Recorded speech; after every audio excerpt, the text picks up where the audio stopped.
Cyril Ramaphosa is in New York, fresh from his electoral disaster, but strategic victory in hoodwinking the Democratic Alliance into the socialist government of communist unity. He's in New York once again on his annual e-begging trip. Well, it's not e-begging, it's in-person begging. So Ramaphosa famously run around and using racist language, attacking the West for vaccine apartheid and not forgiving loans for deadbeat African countries, is now in America once again trying to follow up on his broken promise from 2017. Remember his pledge in 2017, 2018, early part of the year, that he would bring $100 billion of foreign direct investment into South Africa. Well, that was, of course, hysterical lie, nothing more. Now he's trying to get 2 trillion rand of investment to come into South Africa. Let me ask you this question.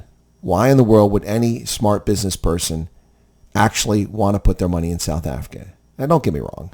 I have a great affinity for South Africa. It's a wonderful country full of wonderful people, but a corrupt, leftist, communist, socialist, race-hustling government is not the place to put your money. Look what they did to Starlink, demanding that 30% of the equity, the effort, the ingenuity, the labor, the risk taken, and the success created by Elon Musk and his team should be given to someone in South Africa who has put no sweat equity, no capital, no effort, no risk, nothing they bring to the table. Give them 30% of the equity. Why? Because their skin pigmentation. Meanwhile, corporations that come to South Africa have to hire their own security services because the police aren't responsive and are ineffective. So they have undue expenses for their own security or paying G4S or someone like that to protect their assets on the ground. Then a business to come to South Africa still has to likely hand off parts of its equity based on whatever lunatic decision that the government of South Africa comes up to with its racist, broad-based economic empowerment scam. On top of that, no electricity. No, don't give me this nonsense. There's been no load shedding for 130 days. That's a lie. There's been load reduction, which is load shedding. There's no such thing as load reduction. It's load shedding. So they're calling it something else, but South Africans are still experiencing no power.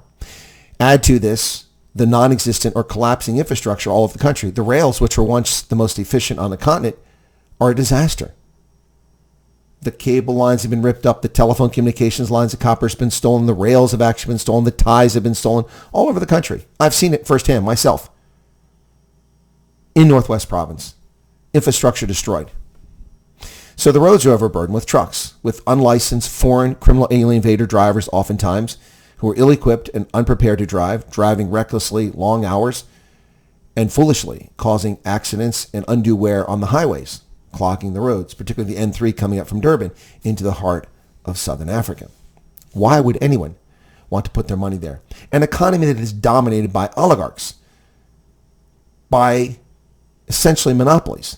5 major banks control the entire banking sector, in essence, driving the rates for credit card fees and keeping fees for banking artificially high.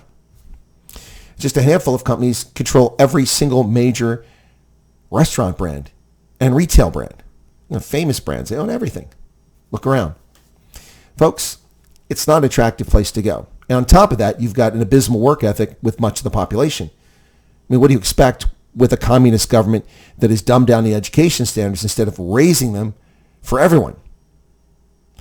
30% in 3 subjects and 40% in your first language is considered sufficient to pass high school to apply to go to university.